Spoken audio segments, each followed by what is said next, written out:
বলছি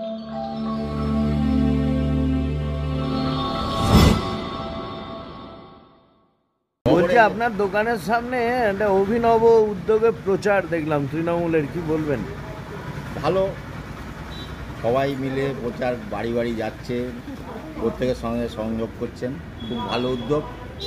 হ্যাঁ, এইভাবে মানুষের পাশে থেকে মানুষের সুখে দুঃখে কল্যাণে থাকলে কল্যাণবাবুকে নিশ্চয়ই ওনারা নিয়ে আসবেন আবার। আমরা সবাই ভালোভাবে এটা নিলাম, খুব ভালো লাগলো।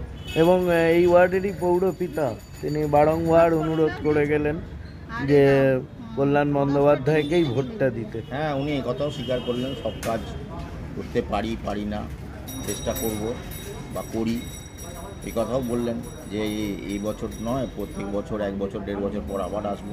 আমরা আপনাদের যে সমস্ত সমস্যাগুলো আছে, যেমন জলের সমস্যাটা সত্যিই আছে, উনি উদ্যোগ করলেন। আগের দিনে আমি জিজ্ঞেস করলাম, বললো এই নন্দনকাননের মুখে যেটা পাম্পিং স্টেশন হচ্ছে ওটা থেকে ফ্রেশ হয়ে গেলেই কয়েকদিনের মধ্যে জলের সমস্যাটা মিটবে। তারপরে কেন রাস্তাটা আটকে ছিল সেটাও ব্যাখ্যা দিয়ে বোঝালেন। ভালো লাগলো ওনার কথাগুলো শুনে। আপনার নাম? সন্দীপ ভট্টাচার্য। এই ওয়ার্ডেরই বাসিন্দা? হ্যাঁ, এই আমারই দোকান, এটা আমারই গাড়ি। বলছি সূর্যবাবু, দেখলাম একেবারে অভিনব উদ্যোগে প্রচার, কি বলবেন? আমরা এইভাবে প্রচারে বেরিয়েছি তার কারণ